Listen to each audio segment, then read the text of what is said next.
Hang on, it's comedy time. A hilarious mix of short, fast, funny featuring today's hottest comics. Get ready, because time flies when you're having funny.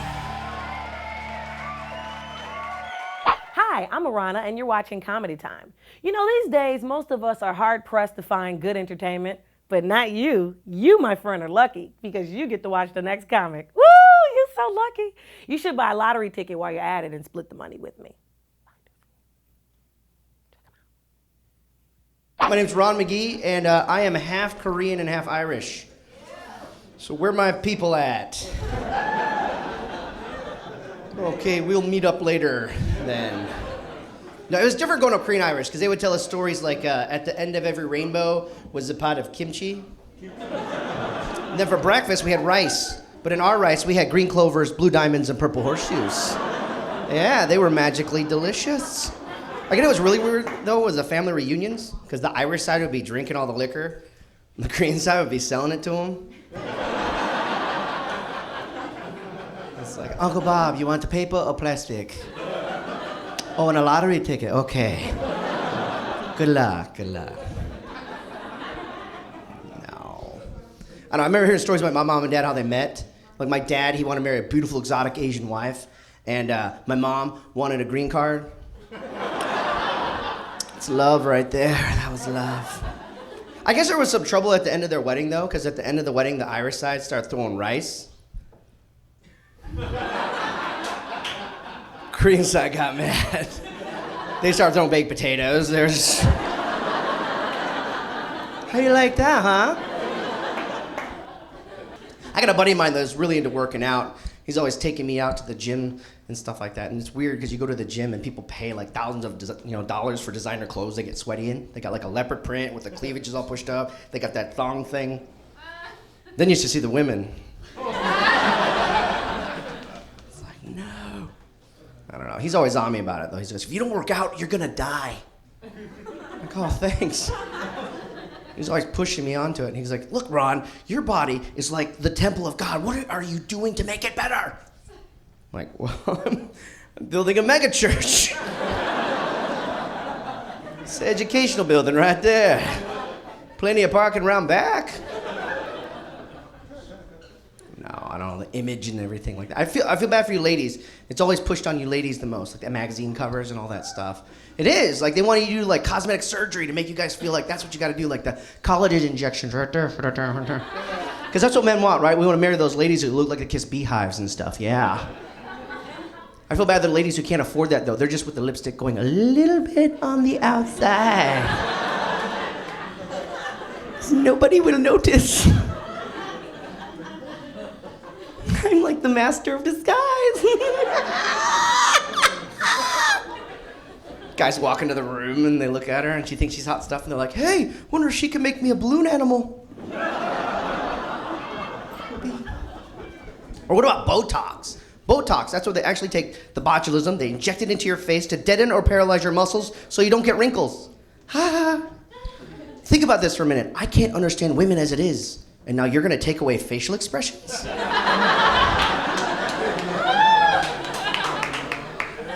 Could you imagine that? I'm gonna go out with the guys tonight, is that okay?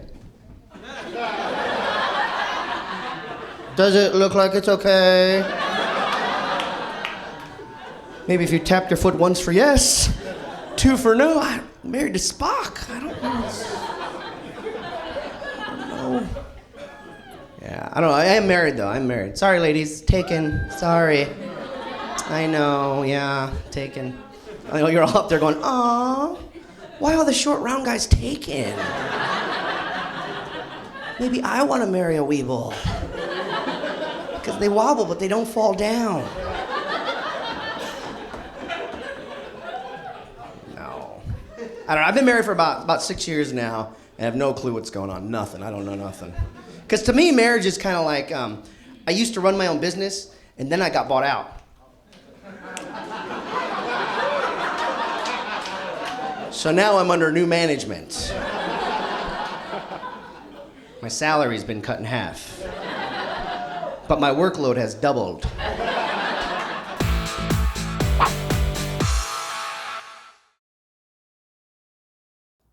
Ah, comedy time. It's the greatest. It's like man's best friend. So sit, stay, and watch while I roll us over into this next clip. It's so funny, you're gonna be begging for more.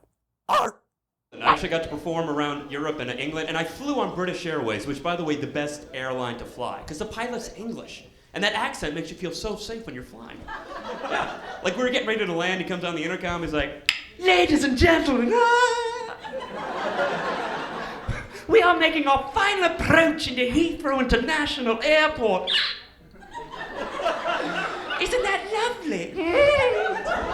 Hey, beats the hell out of flying here. You fly anywhere in the States, the pilot makes an announcement, he sounds like a bored redneck. You know, like,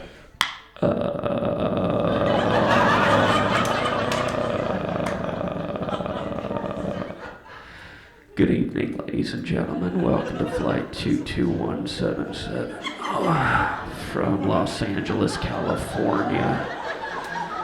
Flying non-stop to, hell, where do you guys want to go? I don't care, man. But no, I got my girl, my fiance. I know there's an engaged couple here too. I don't like that word fiance, I really don't. I'll tell you why, because it applies to both of us. It's not gender specific, you know? Like when you're dating, it's boyfriend and girlfriend. You get married, it's husband and wife. During the engagement, you're both fiance. That's not fair. We should each have our own word. Like women, you take fiance. It's a beautiful word, it's French, it means betrothed, it's perfect. Guys, let's have our own word. You know, we could keep it French, just make it a manly French word, you know? Like grenade. Yeah. Je suis fiancé, but I am grenade.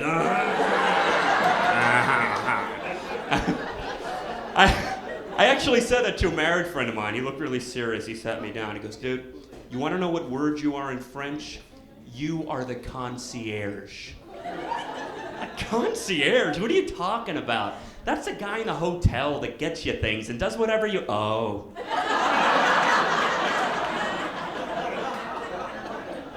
Touché. Love my girl, especially when I consider the women I dated before I found, the perfect one. Because, like, I dated some insane...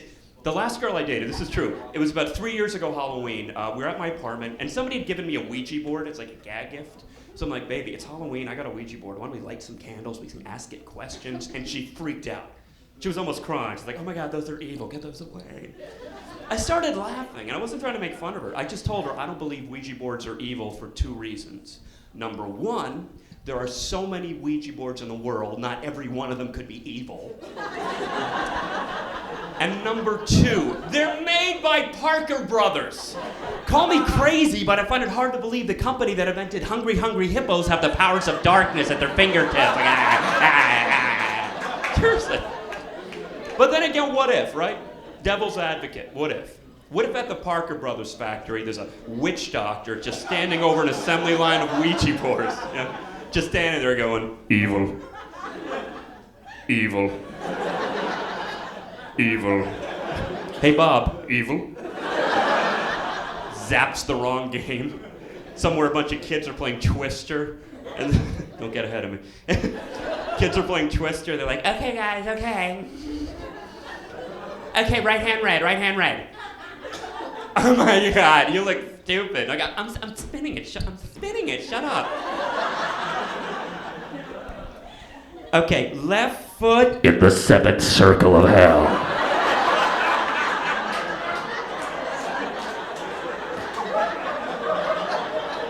That's what it says, do it.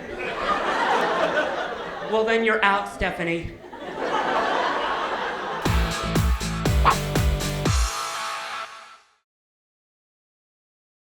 If you love golf, you're gonna love this next comic. If you hate golf, you're gonna love this next comic. Because this next comic has nothing to do with golf, only laughs. Here we go.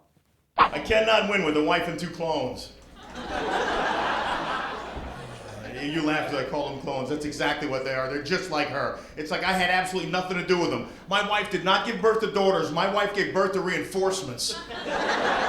Think I'm kidding? She's like, "Boom, boom, lock and load, ladies. He's on the couch." They're like a pack of wolves or a school of fish. They're never more than 3 or 4 feet away from each other. They don't even need to talk to communicate. I walked in a room the other day, they went, "Brr, dot, dot," that meant something. So she's shopping with the clones. I got the house to myself, so I do what any red-blooded American man does. I'm watching sports. They come home, she is like, boom! My God, you're watching sports again? That's all you ever do. Why don't you ever read anything? Why don't you open up a book? Why don't you nourish your mind? Why don't you ever read? Don't you have anything to say for yourself? You're blocking my view. Okay, wasn't doing anything wrong. Here's an example. Let me get in trouble being a good guy. Ladies only, ladies only. By applause, girls. How many of your men, husbands, boyfriends go shopping with you? By applause. I want to burst your bubble, girls. There's only two kind of guys that shop. Guys that are horny and guys that are henpecked. So I'm shopping with my wife last week. And you young, beautiful little girls got me in trouble, because if men don't stare at all your little goody parts enough, now you gotta wear clothes to draw our attention. Specifically, ladies, I'm talking about those sweatpants that say stuff across your behind. You've all seen them. It's like hottie, juicy, look here, whatever. So I'm trying to be the good husband. I'm in the middle of the mall. I got the bags, the purse, like a big chooch in the middle of the mall, and this girl walks by, and she's wearing those pants, and she is like, bam, bam, and I am like, whoa. And my wife just snapped. Oh my God, you have no respect. You have absolutely no respect for me at all. I'm standing right next to you, right next to you. What in the world do you think you're doing? Reading? You're blocking my view. Oh, you people are cool. Oh. Getting old, the older I get, the more respect I have for senior citizens. Man, you're 60, 70, 80, 90 years old, you're a freaking warrior. You are a man or a woman. You have earned our respect. It is hard to get to be 70 years old, and nobody warns you about it. Everybody says the body falls apart at 40. I disagree. I say it's 35. Let's do a little test. By applause, how many people in here are over the age of 35? Okay, now have everybody who's 35 and under clap. Listen to our lung power! Okay, you hear the people that clapped a second ago? We're laughing at you. Want to know why? Because we know what's coming and you don't. Your little 35-year-old bud is sitting there just enjoying life on the railroad tracks of life. You have no idea you're about to get blown up by the locomotive of old age. And there's nothing you can do to slow it down. You like my shoes? Kind of young, kind of cool, kind of hip? You know what's not young and cool and hip? The orthopedic arches I have inside these shoes. Hey, something called plantar fasciitis. You ever hear of it? Medically speaking, it's when over time the arch in your foot flattens out, but what I think it really is you just get so fat your foot says, screw it. He doesn't care anymore, and neither do we. So now when I go to bed at night, I gotta wear an orthopedic boot to keep my legs straight so I can walk in the morning. Let's move up the body. 3 years ago at this time, I ruptured not one, but 2 discs in my neck. Yeah, young people are like, dude, that is so cool. Dude, what were you doing? Lifting weights? Were you moving furniture? Dude, were you in a fight? The doctor said I probably did it sneezing. Perhaps coughing. He actually said I could have ruptured them in my sleep. I am such a pathetic tub of goo, I'm now injuring myself in my sleep. So when I go to bed at night now, I gotta wear a cervical brace to keep the pressure off my spine. Shut up. Let's talk about the teeth. When I turned 35, for some reason no doctor or dentist could explain to me, I started grinding my teeth in my sleep. Now when I go to bed at night, I can wear a mouthpiece so I don't wake up with a pillow full of chiclets. And ladies, if you're thinking, it looks good. I sleep like this.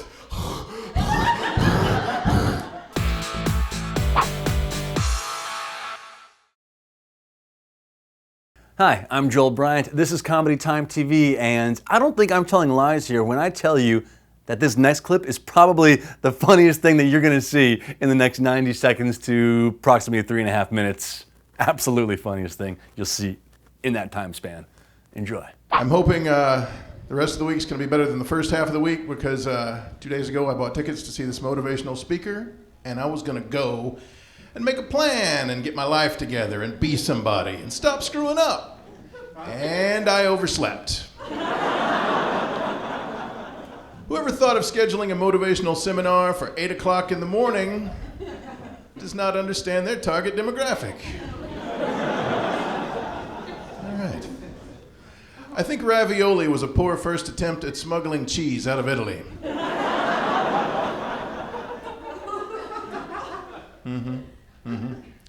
When I'm trying to take pictures of vegans, what do I have them say so that they smile in the pictures? I went with cashew milk-based cheese substitute product. Ha ha ha, joke's on me. Vegans don't smile. Okay. This morning I woke up and I opened the newspaper because I live in 1974. But I looked in the newspaper and read my horoscope. And my horoscope said, "You do not believe in astrology." Got me again, universe. Ha ha ha. You got me. Very nice. A couple of months ago, I had to go to Las Vegas to see a friend of mine get married by Elvis. It was a good time. I'd never been there before. I had fun. I do not know about any marketing programs, but I do know that what happens in Vegas reeks of cigarette smoke. That's right. I walked from my hotel room through the casino to the buffet. That's like 6 minutes of walking. I got yellow fingernails and low birth weight. Thank you, it is true. After the big wedding throwdown shindig, we went to a reception dinner at a really nice restaurant. You ever been to a restaurant nice enough that if you got a question about something on the menu, you will not be receiving a clear, specific, direct answer? You ever go to a place like, because I'm sitting there looking at the menu and looking back at the waiter, and I got a question about a salad that's on the menu, and I'm like, "Hey, how's this salad on the menu?" And I'm looking for a simple answer from this guy. I'm looking for, "It's good, everybody has it, you should try it." Or maybe, "It's bad, it's washed in bleach, you'll probably die." That's the level of sophistication I'm looking for in an answer, but I'm like, "Hey, how's this salad on the menu, waiter?" And he comes back with like, "Sir, that salad is a spectacular bed of field greens featuring Belgian endive and certified butter lettuce, hand-washed, using only the finest, pure mountain stream water from our own private mountain stream. The tomatoes from your salad come from the monastery on the next hillside, where monks lovingly grow tomatoes from seeds. They love their holy duty of raising the tomatoes, and daily they weep their holy monk tears over the tomato plants. And the salt in their tears giving the tomatoes the perfect texture and flavor. Only the monks' vows of chastity keep them from physically loving each tomato." Well, that's just creepy. Because I had a question about the steak, too. You know what? Fine. How's the steak, waiter? "Sir, that steak is a magnificent medallion of certified, organic, range-fed Black Angus beef from our own private herd. Your steak comes from a particularly magnificent bull named Kevin." Now, our cruelty-free policy means we didn't slaughter Kevin. No, we surgically removed your steak from Kevin using only the finest organic anesthetics available. In fact, if you look out the window this way, you can see Kevin on the next hillside. He's the one with the prosthetic butt. Hi, I'm Kirk Zipfel, and you're watching Comedy Time. I'm married to a domestic detective, so that's good. She came into the kitchen. She was like, "Did you use the coupon that I gave you for $1 off that milk?" I'd be like, "Yeah." She's like, "No, you didn't, because it's right here in the coupon basket where I left it for you. See, and now you're a liar. Do you want to change your story?" Enjoy the next comic. I think my generation is terrible. I think we're the reason that China is going to bury the West. 10 years, China's going to have like 100 million people with engineering degrees. And we're going to have like 60 million people that are trying to be DJs. Parents are like, "Why aren't our kids moving out? They're 28. It's like, well, maybe because they were told their whole lives they should do what they loved. Turns out no one loves working. That's how we think. We're like, "Oh, I love music. I should be a DJ." Or you should just listen to music.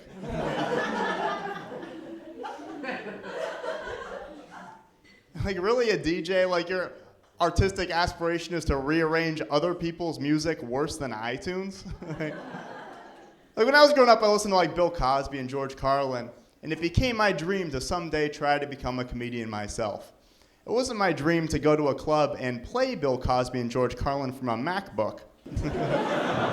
Just aim a little higher, that's all I'm saying.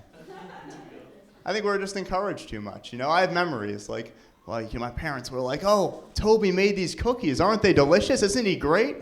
And I was 6 years old, but I still remember thinking, like, you realize they just spooned out pre-made cookie dough onto a sheet. And then you put it in the oven because it was too dangerous.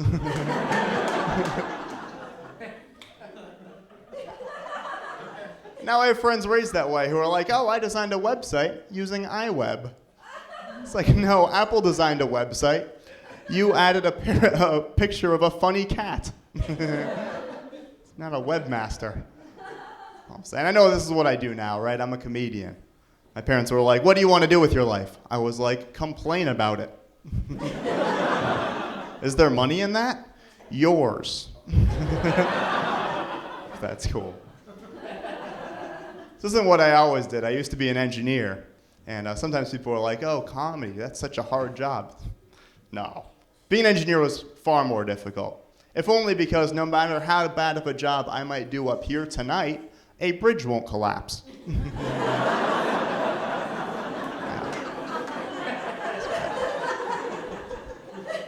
Granted, there are some difficult parts about being a comedian.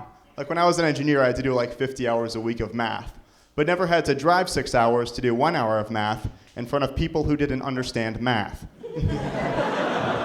It's a little unusual for a guy to admit, but I'm a romantic. I know. Aww. So I explain it is like, you know when you go into a room and you see someone and they're so beautiful it's like they grab you. You can't take your eyes off them. It's like there's no one else in the room. That happens to me in most rooms. At least once. I'm like, oh my God, look at her. We're cut from the same cloth. My mind is racing. I have to talk to her. No? All right, look at her. I mean, I believe in love at first sight. It's just never like mutual. Half the time I'll see a girl, she won't even see me. So I have to move in her peripheral vision or tap on her window.